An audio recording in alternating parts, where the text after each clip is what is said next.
Olá, meu nome é Matheus Solatelli, eu sou Fellow de Neuroradiologia e Cabeça e Pescoço da Beneficência Portuguesa de São Paulo. Eu vou apresentar aqui no Gene Highlights a sexta atualização do CIMPACT Now, que vem com recomendações de novas entidades e princípios diagnósticos para a próxima classificação de tumores da OMS, vai ser lançado em 2021. Esse paper ele foi publicado em abril desse ano na Brain Pathology. Ele é bastante denso, como vocês vão ver, tem bastante teoria, não tem imagens. E o meu objetivo nessa apresentação vai ser tentar sumarizar os principais achados e aqueles que mais provavelmente vão ser incluídos na próxima classificação de tumores. Esse terceiro Working Committee da CIMPACT Now ocorreu em setembro de 2019 na cidade de Utrecht, na Holanda. E quem é que fez parte desse encontro? Então, foram 26 neuropatologistas, 3 oncologistas e 3 representantes da Agência Internacional de Pesquisa sobre o Câncer, que é a agência que supervisiona o processo de classificação de tumores do OMS. E ele veio com o objetivo principal de responder duas principais perguntas. Possíveis novas entidades que podem ser recomendadas para a futura classificação de tumores da OMS e possíveis princípios que também devem ser incluídos na próxima classificação. Sobre as entidades, os autores ainda subdividem em 4 categorias. Aquelas que são identificadas como novas, seja os tipos, subtipos, critérios diagnósticos ou família de tumores. Aquelas entidades que já existem, porém que os autores recomendam modificações nos nomes. Aquelas que já existem sem modificações nos nomes recomendadas. E aquelas lesões que, apesar de serem descritas em alguns papers, ainda carecem de evidência suficiente para serem adicionadas e recomendadas na nova classificação do OMS.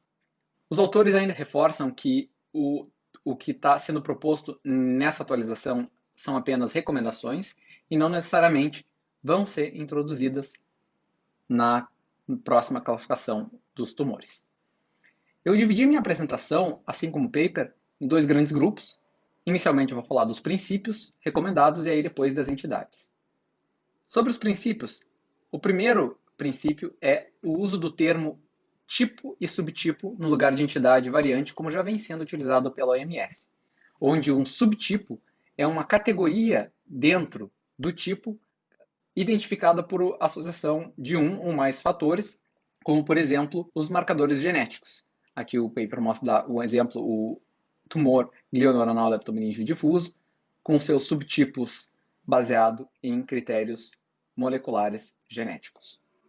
Outro princípio é de como é que a gente vai fazer o approach para os tumores, para a categorização dos tumores, especialmente tumores pediátricos, gliais e glioneuronais e os ependimomas.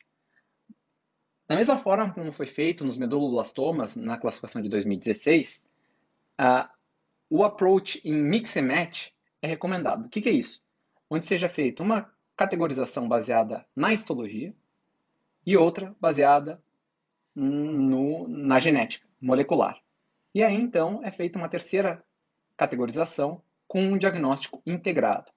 Qual é o objetivo disso? É fornecer uma maior flexibilidade no diagnóstico desses tumores, né? Bem como ajudar na categorização em camadas desses tumores, uma vez que se observa histologia, molecular e tenta se integrar os diagnósticos.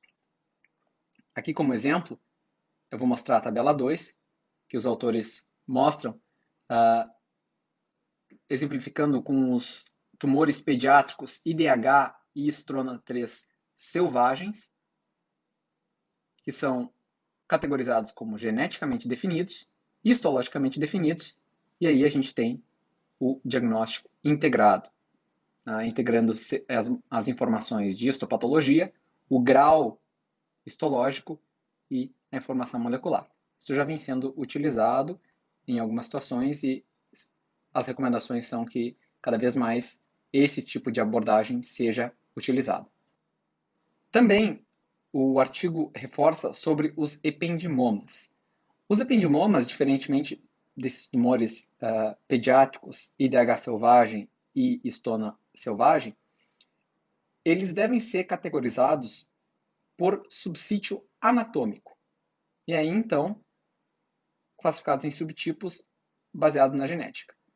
Então, por exemplo, a gente tem os ependimomas supratentoriais, que podem ser RELA ou IAPI positivos, fusão positiva. Os ependimomas de fossa posterior, que podem ser do adulto ou da criança. Eu vou falar mais para frente neles. Os ependimomas espinais, que têm amplificação MYCN.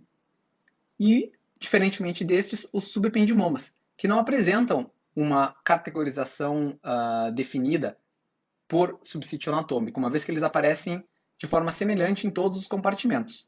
Então, subependimomas, uma categorização à parte.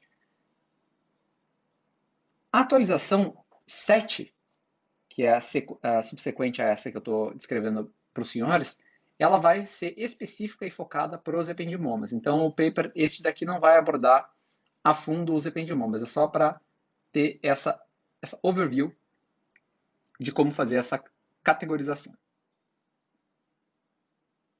Outro princípio é o da nomenclatura dos tumores. Os autores reforçam que os nomes devem ser o mais simples possível, e somente os modificadores de localização, idade ou genéticos com clara utilidade devem ser utilizados. Eu vou mostrar a tabela 4 como exemplo, com essas entidades onde se sugerem as modificações de nome conforme esse princípio daquilo que for realmente relevante. Localização deve ser deletada no caso de glioma cordoide, do tumor multinodular vacuolizante neuronal, do tumor glioneuronal mixoide e deve ser requisitada no caso de neurocitoma extraventricular, ependimoma supratentorial com fusão RELA positiva e nos outros ependimomas supratentoriais, como IAPI também, como mostrado aqui na tabela 4, com as modificações de nome sugeridas. Então, a localização deve ser deletada no caso de gliomas cordoides, tumor multinodular vacuolizante neuronal e tumor mixoide glioneural, uma vez que seria redundante, e deve ser requisitada no caso de neurocitomas extraventriculares e nos ependimomas supratentoriais, que são exemplos. Sobre os sarcomas do sistema nervoso central, a nomenclatura ela deve seguir as recomendações do OMS de 2019, uma vez que não se mostrou diferença significativa do perfil molecular desses sarcomas do sistema nervoso central para os sarcomas extracranianos. Então, no que se refere aos sarcomas, a nomenclatura deve seguir a recomendação do OMS de 2019 de tumores de partes moles. Voltando aos princípios. O perfil do metiloma. Existem uma série de formas de fazer a identificação molecular, já vem sendo descritas, e as novas recomendações são a inclusão do perfil do metiloma ou da metilação como uma forma de também caracterizar um tumor molecularmente.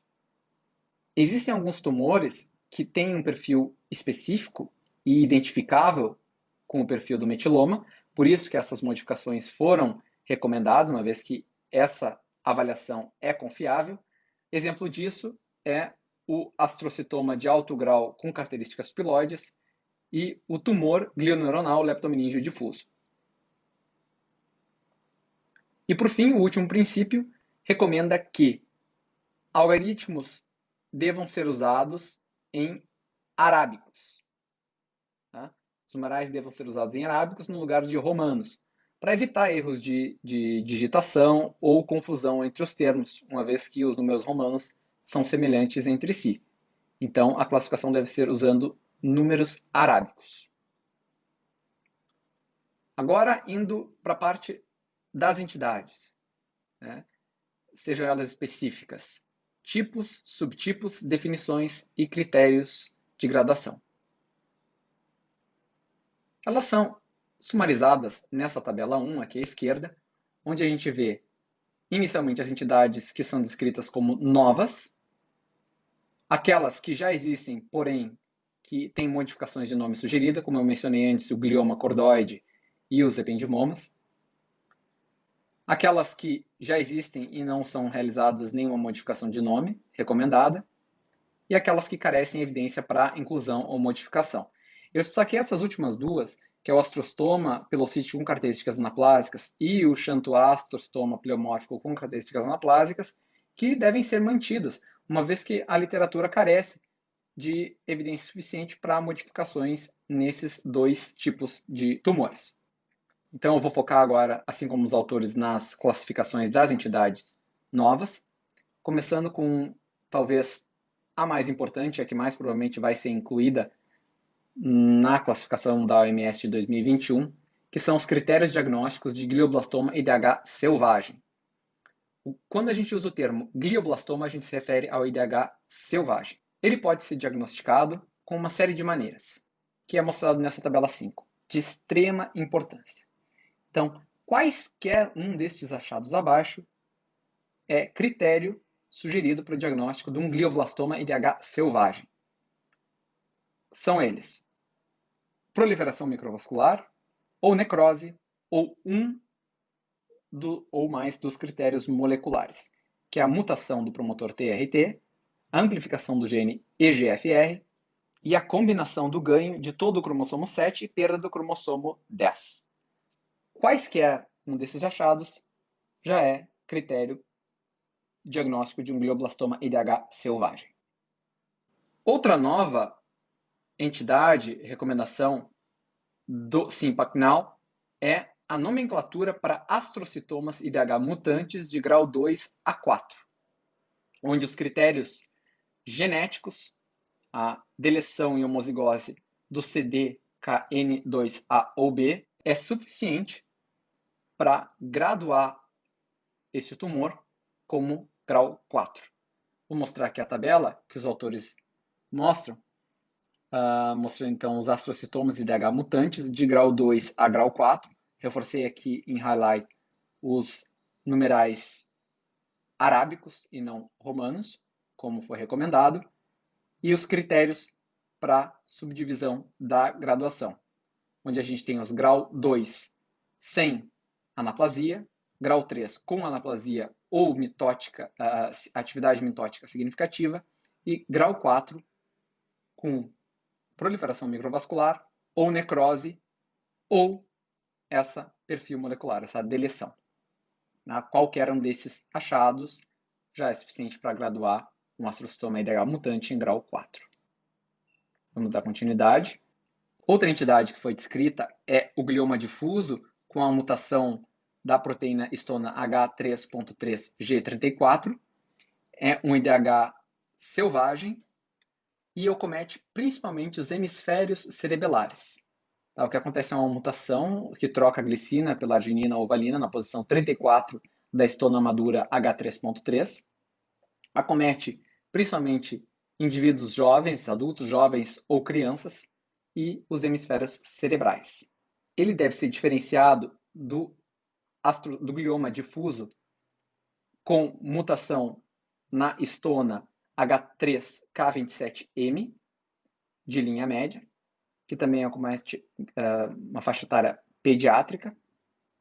Porém, essas duas entidades têm um péssimo prognóstico. As duas podem ser classificadas como grau 4 na OMS. Então, essa nova entidade descrita, o glioma difuso, acometendo os hemisférios cerebrais, faixa etária pediátrica adulto jovem. Outra nova entidade é o astrocitoma de alto grau com características piloides.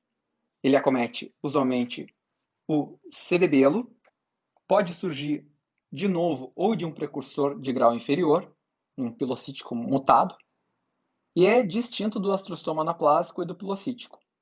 Portanto, ele deve ter uma classificação possivelmente de grau 3 na OMS.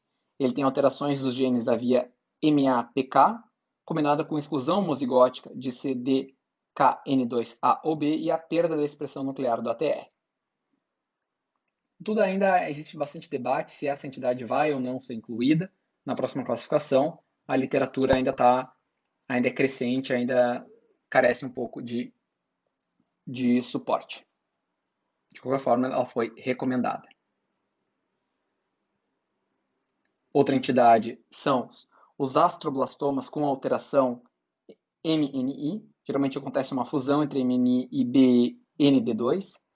Ele acomete normalmente os hemisférios cerebrais em pacientes jovens. Outra entidade que já foi descrita como uma entidade provisória, que agora é sugerida que seja classificada como um tumor distinto, é o tumor glioneuronal leptomeningio difuso, que é uma neoplasia glioneuronal composta por células semelhantes ao oligodendrócitos, oligodendrócitos-like. Ocorre uma deleção 1P do braço cromossômico e alteração no gene da via de proteína quinase ativada, sendo a fusão do KIAA e do BRAF mais frequente, sem mutação IDH. Então, são todos IDH selvagens. Acomete uma faixa etária pediátrica, mais comumente, e tem uma apresentação leptomeningia generalizada. Os autores reforçam também que a apresentação na medula espinal também pode ocorrer de forma isolada. Esse tumor ele foi subsequentemente subdividido em dois subtipos, baseado no perfil de metilação, em metilação classe 1 e classe 2, reforçando então, mais uma vez, o uso do perfil do metiloma na classificação dos tumores. Outra entidade que foi proposta é o tumor glioneuronal mixoide, usualmente encontrado na região septal, então dispensa os termos núcleo septal e septo pelúceo, dispensa a localização na nomenclatura. É uma neoplasia com curso benigno, usualmente, grau 1, e ela deve ser incluída na categoria de tumores neuronais e neuronais gliais mistos. Ela não apresenta mutações ou fusões BRAF, o que faz diagnóstico diferencial de astrossomas pilocíticos, e também não apresenta mutações no FGFR1, o que faz diagnóstico diferencial dos GNETs. Isso é bem importante para fazer o diagnóstico diferencial dessas entidades, uma vez que o radiofenótipo pode ser semelhante. Outra entidade que foi proposta é o tumor polimórfico de baixo grau neuroepitelial do jovem, que apresenta um padrão de crescimento difuso com calcificações, ele é muito parecido com o oligodendroglioma, é epileptogênico e geralmente acontece em crianças e adultos jovens. Deve ser incluído nos tumores gliais do tipo pediátrico e tumores glioneuronais, e a distinção com oligodendrogliomas e DH selvagem do tipo pediátrico pode ser avaliada na expressão do CD34, né, que é marcador deste tumor aqui, uma vez que ele apresenta essa expressão do CD34. O tumor neuronal vacuolizante multinodular, ele foi descrito em 2016 como um padrão histopatológico. E agora já existe evidência suficiente para introduzir ele como um tumor. Ele pode ser assintomático ou associado à epilepsia, cefaleia e outros quadros clínicos não localizáveis. Ele acomete de forma superficial mais os lobos frontais e temporais em pacientes adultos, uma média de 40 anos, e ele coloniza as camadas mais profundas do córtex e a substância branca subjacente, com uma distribuição difusa de elementos neuronais, produzindo um padrão giriforme. Ele deve ser acrescentado na categoria de tumores neuronais e neurogliais mistos e com um prognóstico bom, na categoria de gradação 1 pela OMS. Outra nova entidade são os ependiomomas supratentoriais com fusão positiva YAP1.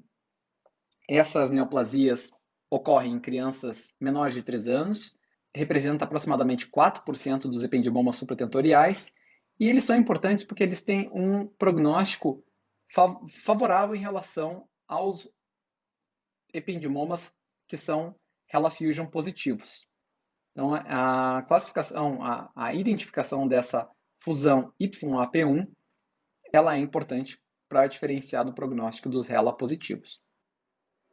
Sobre os ependiomomas de fossa posterior, duas entidades foram incluídas, que são os ependiomomas de fossa posterior pediátricos e os adultos, onde ocorre a perda da expressão nuclear H3K27Mi3 no caso dos pediátricos e a retenção dessa expressão nos adultos. Os pediátricos acontecem em crianças pequenas e ele usualmente tem características anaplásicas e um prognóstico pior do que os ependimomas de fossa posterior do adulto. Os ependimomas de medula espinal com amplificação MYCN também foram descritos. São ependimomas que ocorrem usualmente no segmento cervical e torácico da medula, têm características anaplásicas e sua importância é que essa amplificação ela infere um pior prognóstico do que os demais ependimomas de medula. Então, por isso a importância da sua identificação. Outra entidade é o neuroblastoma do sistema nervoso central com ativação FOXR2, que acomete crianças com uma massa cerebral. Ele deve ser classificado entre os tumores embrionários do sistema nervoso central e essa identificação dessa ativação, desse fator de transcrição, ela é importante para o diagnóstico diferencial com outras neoplasias, sejam elas gliomas malignos, gangliogliomas anaplásicos e neurostomas extraventriculares.